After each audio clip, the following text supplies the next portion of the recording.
para ela para começar a gravação, ela teve que sair porque tipo ela que não tinha aceitado a gravação, que é alguma coisa assim. Aí agora ela Ah, não voltou mais, entendeu? Ela já tava aqui. Mas vamos tá. lá. Depois ela pega o Eu- comecinho Tá. no, no YouTube, qualquer coisa. Eu postei, mas cheguei. Vambora. Então vamos lá, vocês estão vendo aí a minha apresentação, então. Mais uma vez, relembrando que o arquivo com essa revisão já está lá no AVA.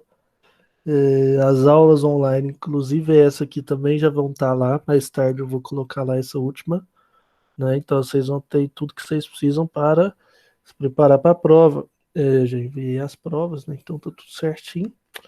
E em relação TCC, eu acho que ninguém aqui é dos meus, não. Que eu tô terminando de corrigir. Outra coisa, em relação o trabalhinho, né? Os trabalhinhos, vocês não esqueçam de mandar. Hoje eu vou passar mais um, mas pensa no trem fácil de fazer, né? Só para ter coisa mesmo lá no AVA, para garantir que teve exercício. Então vamos lá. Primeira coisa que eu vou cobrar na prova, nós vamos cobrar na prova José e Moisés, né? Basicamente isso. Primeira coisa que nós vamos cobrar então é José. Vamos ver aqui o que que a gente vai cobrar de José, que o conteúdo de José ele é relativamente grande, assim como o conteúdo de Moisés. Então nós vamos ver aqui só o que eu vou cobrar mesmo, certo? Deu aqui 16 slides, uns 14 só de conteúdo, né? Então vai ser bem tranquilo. Muito bem, então, vamos lá.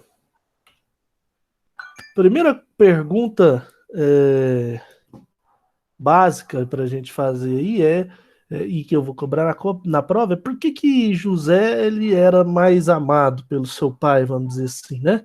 O que que José tinha de diferencial? O que que fazia dele alguém especial, principalmente se comparado com os seus irmãos, né? Eu vou te fazer essa pergunta. E aqui, se a gente olha no segundo e terceiro parágrafo, a gente vai ter essa resposta. Olha aqui, ó. A predileção de Jacó por José pode ter sido estimulada também pelo próprio caráter de José. Não, vamos ver, vamos ler tudo, ó. José foi o 11º filho, homem de Jacó. Benjamim, nascido posteriormente, foi o 12º e último. José e Benjamim foram os únicos filhos de Jacó com Raquel. Está lá em Gênesis, né? Você pode olhar lá depois. Jacó amava mais a Raquel do que a Lia, amava mais a José do que todos os seus filhos, porque era filho da sua velhice. Além disso, pode-se dizer que a predileção de Jacó por José pode ter sido estimulada também pelo próprio caráter de José. Enquanto esteve em casa, José foi um filho obediente e serviçal. Posteriormente, primeiro como escravo, depois como prisioneiro, então como governador do Egito, José revelaria um caráter exemplar, certo? Já os irmãos de José, ao contrário, em várias circunstâncias revelaram um mau caráter, tinham ódio e ciúme de José, não somente por ser ele o predileto do pai, mas também porque José contava-lhe os seus sonhos que pareciam indicar que seus irmãos e pais se inclinariam perante ele um dia. Então, o grande diferencial de José para os seus irmãos era que ele tinha, além ali do pai amar ele, por ser filho da velhice e tal, mas a diferença dele para os irmãos é que ele era um cara que ele era obediente, né? Ele servia o pai dele, ele fazia tudo que o pai dele mandava. Ele era um filho exemplar e isso se caracterizou em todas as funções que ele teve na vida profissional dele inteira, né? Enquanto ele foi prisioneiro, ele era exemplar. Enquanto ele foi chefe da casa de Potifar, ele era exemplar. Depois, como governador, ele foi exemplar. Então, ele sempre, aquilo que ele fazia com o pai dele, aquilo que ele fazia em casa, ele também fazia fora. Isso mostra, então, que José ele era uma pessoa de reputação ilibada, uma pessoa respeitosa, obediente, serviçal, humilde, né? Diferente de seus irmãos, que em muitas circunstâncias revelavam ter um mau caráter, ódio e até mesmo ciúmes de José, a ponto de terem planejado até mesmo matá-lo. Então, a grande diferença de José para os seus filhos, para os seus irmãos, está exatamente nisso. E eu vou te cobrar isso lá na provinha, certo? Isso vai ter uma questão disso lá na prova. Pode ficar esperto em relação a isso aí. Segunda pergunta, ó. Vendido pelos irmãos. Eu vou te perguntar então, né? Há uma pergunta bem específica, assim, então fique esperto nos detalhes aqui, tá? Foram os irmãos apacentar o rebanho do pai em Siquém. Jacó, que é Israel, enviou-lhes José para ver como estavam, né? E José prontamente foi, ligando com a primeira questão que eu falei para vocês. José era um cara obediente e achou-os em Dotar. Presta atenção que eles não estavam no lugar certo, só daí você já consegue ver, né, a desobediência que os irmãos dele tinham, a falha de caráter. Os irmãos conspiravam contra ele para o matar. Rúben, o mais velho, salvou, sugerindo que o lançassem numa cisterna. Tensionava restituí-lo ao pai posteriormente. Então, Rúben dos doidos era, nem dizer que era menos pior, que também fez algumas coisas muito doidas, né? Todavia, aproximando-se uma caravana de ismaelitas, também chamado de midianitas, os irmãos de José tiraram-no da cisterna e o venderam como escravo àqueles mercadores. Depois tomaram a túnica de José, mataram um bode e molharam-na no sangue. E enviaram a túnica a seu pai e lhes disseram: achamos isto. Queriam que o pai acreditasse que José tinha sido morto por uma fera do campo. José estava com 17 anos quando seus irmãos o venderam como escravo. Então, muito bem aí, né? Quando a gente analisa aqui, é interessante ver para quem que foram os mercadores, né? Ele foi vendido para a caravana de ismaelitas, que também são chamados de midianitas, né? Bem novinho, com 17 anos. Muito bem. Deixa eu ir só olhando aqui na prova, porque às vezes eu esqueço. Então tá, primeira, segunda. Tá. Muito bem. Vamos ver então qual foi a estratégia que Deus deu para José que fez com que ele se tornasse governador do Egito. Quão boa era essa dica que Deus deu para ele, né? Essa interpretação aí, essa maneira de fazer, igual a gente falou lá quando a gente explicou nas aulas de pneumatologia, né? Essa palavra de sabedoria, né? Que é uma revelação seguida de um conselho. E foi isso que fez com que José, então, se tornasse governador. Mas o que foi especificamente? Vamos ler, ó. José não somente interpretou os sonhos do faraó, mas também aconselhou-lhe a nomear administradores que ajuntassem boa parte de toda a colheita do Egito nos anos de fartura, e deste modo provessem mantimento para os anos de fome.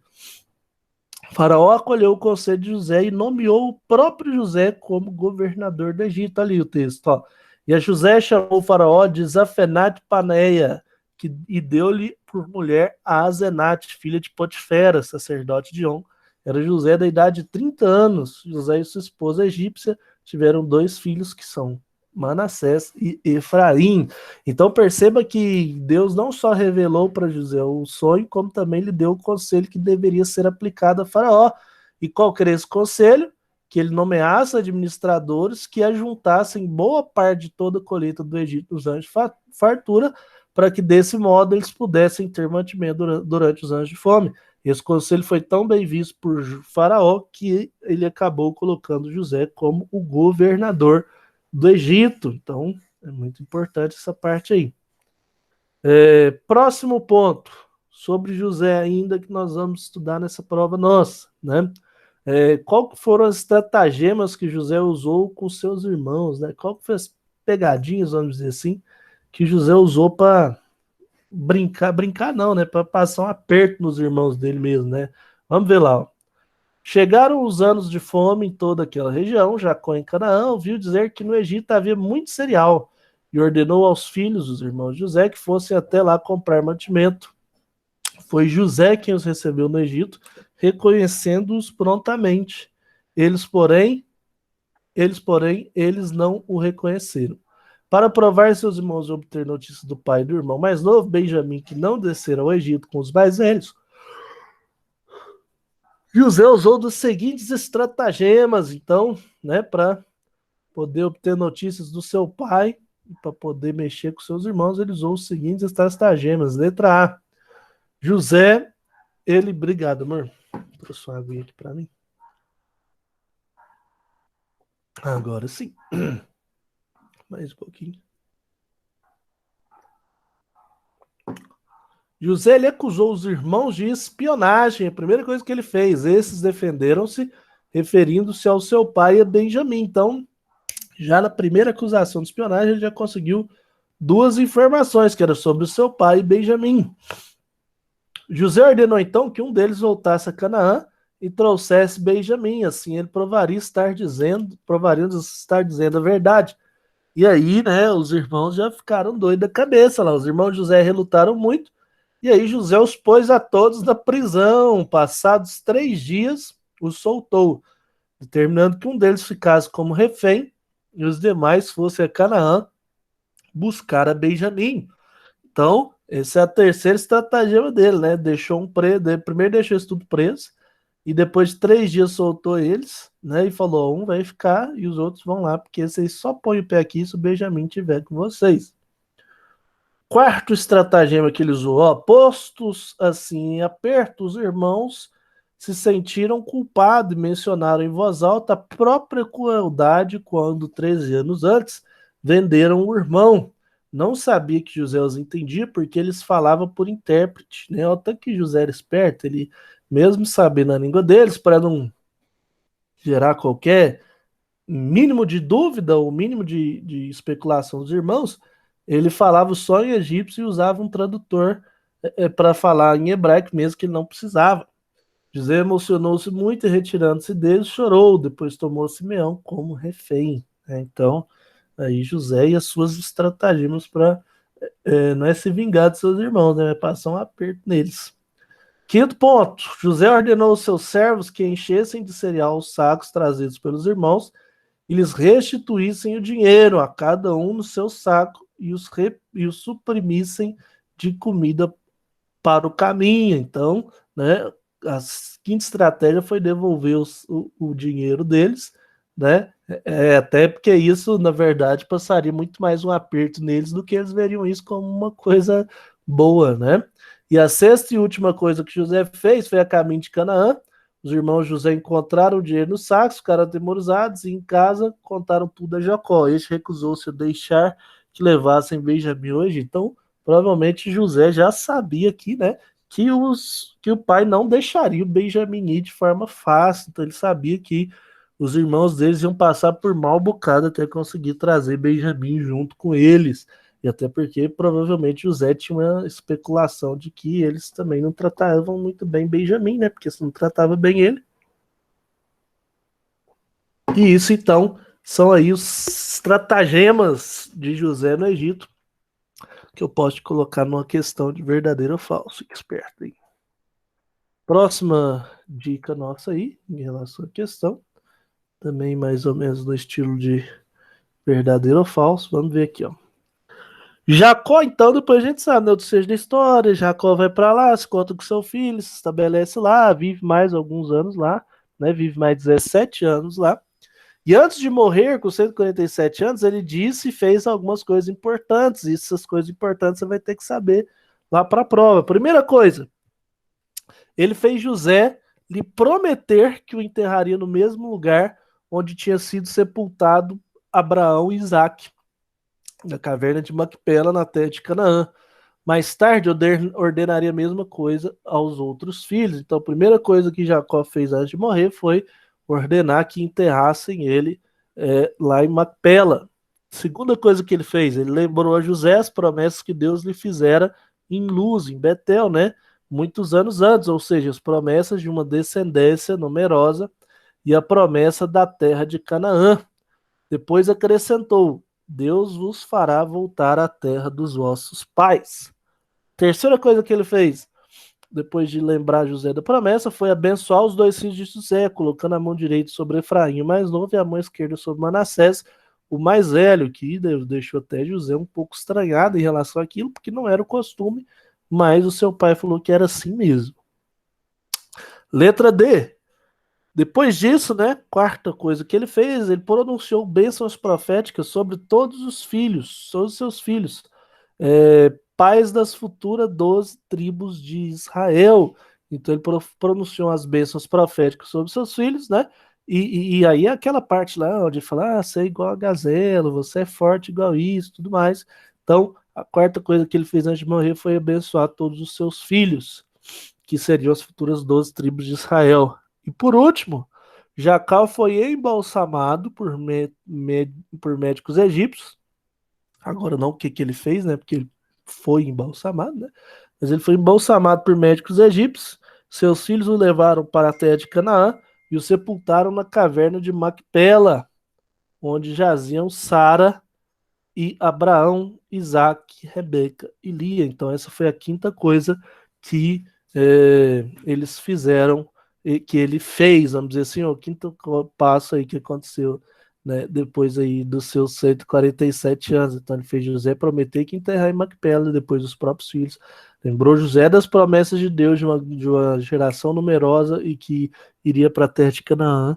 Abençoou os 2 filhos de José, invertendo as mãos, pronunciou as bênçãos proféticas sobre todos os seus filhos, né, que seriam depois ali as futuras 12 tribos de Israel, e depois morreu, foi embalsamado por médicos egípcios, o que fez com que provavelmente ele esteja, e a múmia deles possa ser encontrada até hoje, provavelmente, né, não sei, mas o embalsamento egípcio é muito bom, como a gente sabe, né? E seus filhos o levaram para a terra de Canaã e o sepultaram na caverna de Macpela. Muito bem, então esses são os passos aí de Jacó e José, e assim a gente termina a parte de José e entramos na parte de Moisés. Vamos observar então o que, que a gente vai cobrar aí em Moisés. Deixa eu dar uma olhadinha aqui na prova. Muito bem. Uma informação histórica, né?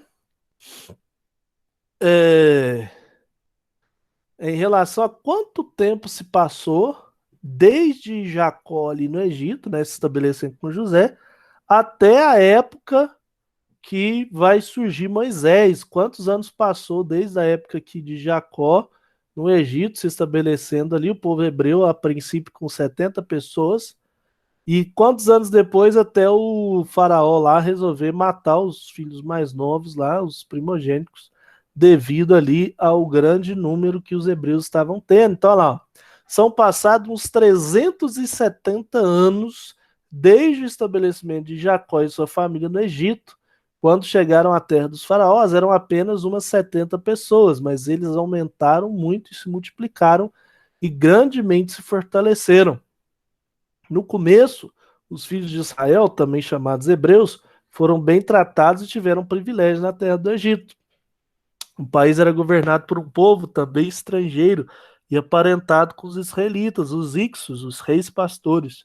José os servira como governador e os faraós ixos lhe tinham gratidão. Então, de 370, né? 370 anos foi o tempo entre Jacó se estabelecer no Egito até a época ali de Moisés, por conta da mudança de governo no Egito e uma seguinte opressão, certo? 370 anos, deixa isso gravado aí com você. E aí, né, teve aquele episódio que o faraó resolveu matar todos os meninos recém-nascidos, né? E o que que levou ele a isso? Então, 370 anos depois, o que levou ele a matar todos os recém-nascidos lá foi exatamente o fato dos hebreus estarem se formando um povo muito forte. Próxima questão, que nós vamos cobrar na prova, é em relação a Moisés. Como é que Moisés conseguiu, né, se livrar dessa ordem do faraó de matar todos, e como que ele foi criado, como que se deu a sua criação. Então, eu vou cobrar isso lá na prova de vocês, ó. Foi justamente naqueles dias perigosos que Moisés nasceu. Seus pais, Anrão e Joquebede, esconderam-se por 3 meses. Depois, não tendo mais como fazê-lo, colocaram num cesto de junco betumado e o largaram no carriçal, às margens do rio Nilo. A filha do faraó Tutmés I encontrou o cesto com o menino, reconhecendo-o como sendo o menino dos hebreus, teve compaixão dele e o adotou como filho. Miriam, que ficara de longe a observar o que aconteceria ao irmão, interveio corajosamente, lembrando que ele era uma criança ali de aproximadamente 3 anos, né? Uma criança de 3 anos, ela interveio ali corajosamente, olha que espírito de Deus nela, né? E se dispôs a chamar uma das mulheres hebreias para servir de ama ao menino. Chamou a própria mãe, obviamente.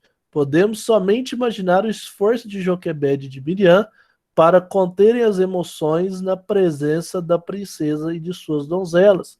então a sua explosão de alegria e louvor ao chegar em casa, né? Então, como que se deu o salvamento de Moisés?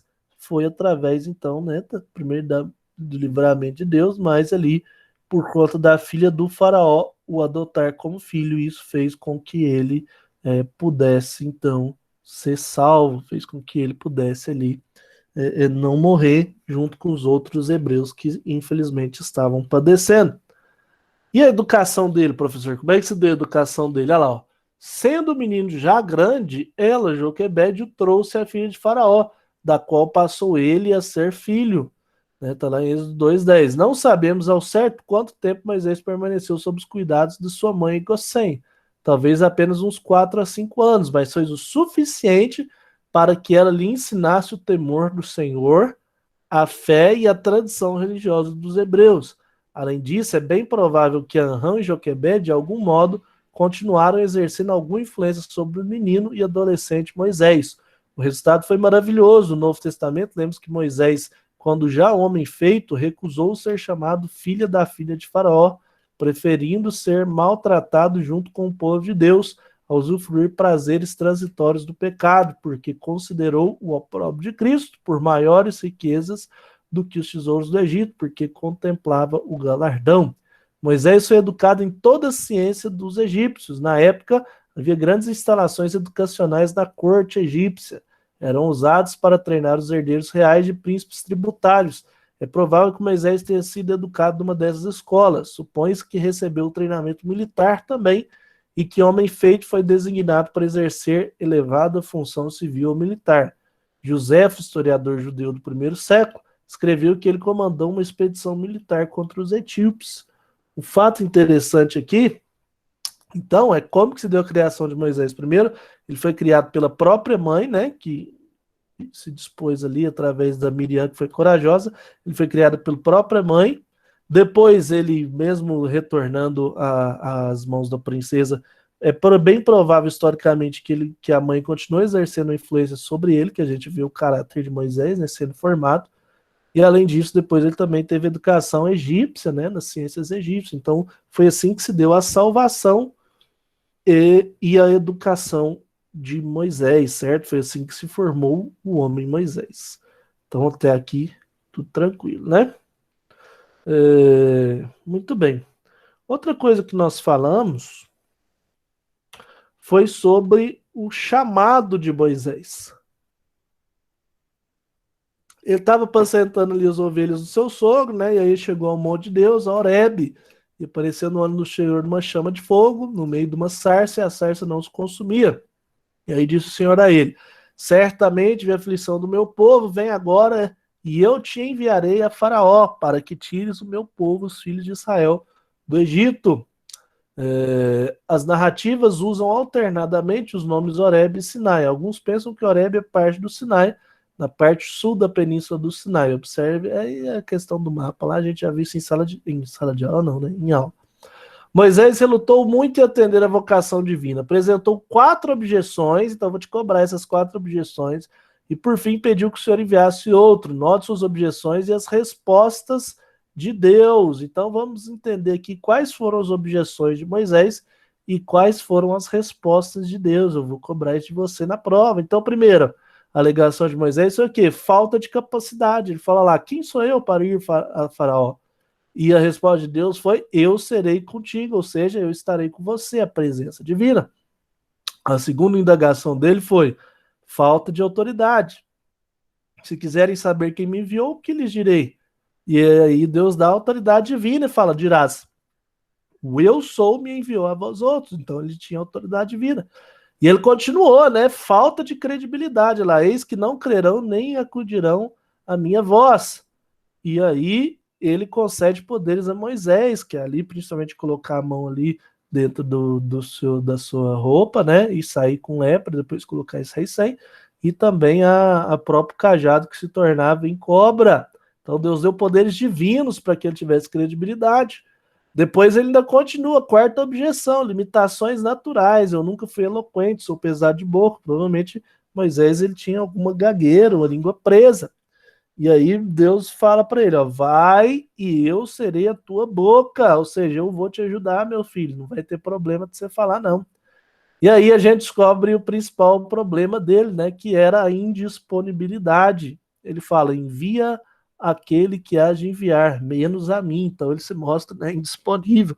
E aí a isso Deus não tem uma resposta propriamente. Ele se ira contra Moisés e envia Arão para ser seu porta-voz, ou seja, ele dá uma ajuda humana, já que com as ajudas divinas Moisés ainda estava relutante. Então são essas aí, né? Aí as objeções de Moisés para com Cristo, né? Para com Cristo, não, para com Deus. Então, vou pedir para você fazer uma análise dessas alegações de Moisés e uma análise das respostas de Deus. Então, portanto, fique com isso aí em mente. Muito bem. Um fato interessante que a gente viu é que Zípora não foi com Moisés para a terra prometida, né? Por qual motivo, ou qual motivo mais plausível para explicar a ausência da mulher de Moisés durante a sua missão de libertar o povo hebreu? Qual que é o motivo? A gente viu aqui naquele quadrinho, né, lá, ó. Possivelmente Zípora era contrária à prática da circuncisão. Teria ela criado problemas quando Moisés circuncidou o primeiro filho? Teria ele desobedecido a Deus não circuncidando o caçula somente para evitar uma nova discussão com a esposa? Está claro no texto que o casal teve consciência do fato que a incircuncisão desse filho era a causa da disciplina do Senhor. Zípora viu-se forçada a circuncidar o menino, mas agiu com brutalidade e malcriação, né? Ela ali machucou o menino. Em Êxodo 18, do 1 ao 6, percebemos que depois desse incidente, ela foi mandada de volta para a casa do pai Midian e não seguiu com Moisés para o Egito, né? Então, de fato aí, ela não seguiu viagem, porque ela provavelmente teve essas discussões aí, quase colocou o filho, a vida do filho a perder, e por isso ela voltou para casa, né? Ela era um problema ali, era um obstáculo na vida de Moisés. Esse é o principal motivo, então, para que ela não tenha ido com ele para o Egito. E por último, não menos importante, a conquista da Palestina, que foi a última aula que nós tivemos, né? E o que eu vou te cobrar sobre a conquista da Palestina? Só uma questãozinha, né? A gente sabe que a conquista da Palestina Oriental se deu enquanto Moisés ainda estava vivo e liderando o povo, certo? E essa conquista, ela se deu em 3 campanhas. 3 campanhas. Então eu vou te perguntar quais que foram essas campanhas, né? E vou pedir para você destacar os principais acontecimentos de cada uma dessas conquistas. Então, quais que foram essas 3 campanhas lá, ó, para conquista? Então foram as campanhas de Gileade, campanha de Bazã e campanha de Midian. Vamos entender o que aconteceu de peculiar em cada uma para a gente finalizar aqui, ó. Primeiro, na campanha de Gileade, os filhos de Israel mandaram mensageiros a Seom, rei dos amorreus, pedindo-lhe licença para passar para suas terras. Seom não somente não deixou Israel passar pelo seu país, como também saiu e fez guerra contra Israel, mas Israel o venceu e tomou posse da sua terra, desde o rio Arnon até o rio Jaboque. Então, olha aí, né? A primeira campanha nem era para ter acontecido, o povo de Deus só queria passar pelas terras dos amorreus, e aí Seom resolveu levantar a guerra contra eles e acabou perecendo. Então a primeira campanha vitoriosa foi a campanha de Gileade, onde se derrubou o rei Seom e dominou ali então a terra dos amorreus. A segunda campanha foi já para pegar o embalo da primeira, né? Foi a campanha de Bazã. Eles estavam animados com a vitória contra Seom, e os filhos de Israel então cruzaram o rio Jarmuque em direção a Bazã. Og, o rei de Bazã, saiu contra eles, mas Israel venceu e apossou de toda a região de Bazã. Então já pegaram o ritmo, ó, ganhamos a primeira e já vamos emendar a segunda, porque Deus está com a gente. Eles foram lá e ganharam a segunda batalha, a campanha de Bazã. E a última campanha dirigida por Moisés, antes dele morrer, antes dele perecer ali, ou alguns vão dizer antes dele ser arrebatado, foi a campanha de Midian. Estando Israel em Sitim, na campina de Moabe, Balaque, rei de Moabe, soube do que Israel fizera aos amorreus de Gileade e teve muito medo. Confabulou com seus vizinhos midianitas e edomitas e resolveu contratar os serviços de Balaão, falso profeta de mim de Péter, na Mesopotâmia. Balaque mandou dizer a Balaão: eis que um povo saiu do Egito, cobre a face da terra e está morando de fronte de mim. Então a terceira campanha foi lá, o principal acontecimento foi Balaão, que eles mandaram para amaldiçoar o povo, né? Mas Balaão não conseguiu fazer isso. E aí, só resumindo, Balaão deu a dica lá para pegar os filhos de Israel através da concupiscência da carne, né? Do pecado da carne. Mandaram as suas filhas para lá, conseguiram desiludir ali, ou melhor, iludir muitos israelitas. E aí Deus ficou furioso, 20 mil israelitas morreram de praga, até que um dos filhos de Arão resolveu acabar com aquilo e pegou uma lança e perfurou o filho de Israel que estava se deitando com uma filha dos Moabitas, e aí cessou-se a praga, né? E Deus voltou a estar com eles, e aí Israel foi então e conquistou Moabe, né? Conquistou ali o Balaque, conquistou ali toda aquela região. E aí então foram essas 3 campanhas que Moisés liderou, certo? Antes de passar o bastão para Josué. E aí a nossa prova vai finalizar nisso. Vou pedir para vocês, nesses minutos que vocês ainda têm aí, né? Que se você puder fazer isso hoje, no máximo até amanhã à noite, faça um resumo em poucas linhas, tá? De quais foram os feitos de Deus que fortaleceram Josué e o firmaram como representante de Deus por libertar o povo após Moisés. Então a gente falou de alguns, né? Deus conversando com Josué lá, fortalecendo ele. Depois Deus fez com que através de Josué se abrisse ali o Mar da Galileia. Então teve algumas coisas bem interessantes com Josué, que fez com que eles fortalecessem e se firmassem como representante de Deus perante o povo. Faça isso para mim e mande lá no Ava, já está lá aberto para você mandar para mim. Isso aqui é poucas linhas. Inclusive, nesses 25 minutos de aula que faltam, você até conseguiria fazer aí na sua casa e me mandar, tá? Lá no Ava. Então é isso. Vamos finalizando aqui a aula de hoje, então. Resuminho aí. Está disponível para vocês lá no portal do Ava, tanto as aulas online gravadas, quanto o PDF com os slides para você estudar aí para a prova, e quanto o espaço para você mandar os trabalhinhos que você precisar mandar para mim lá em relação às aulas de história, certo? Tranquilo aí? Alguma dúvida? Vou finalizar a gravação para não ficar muito grande.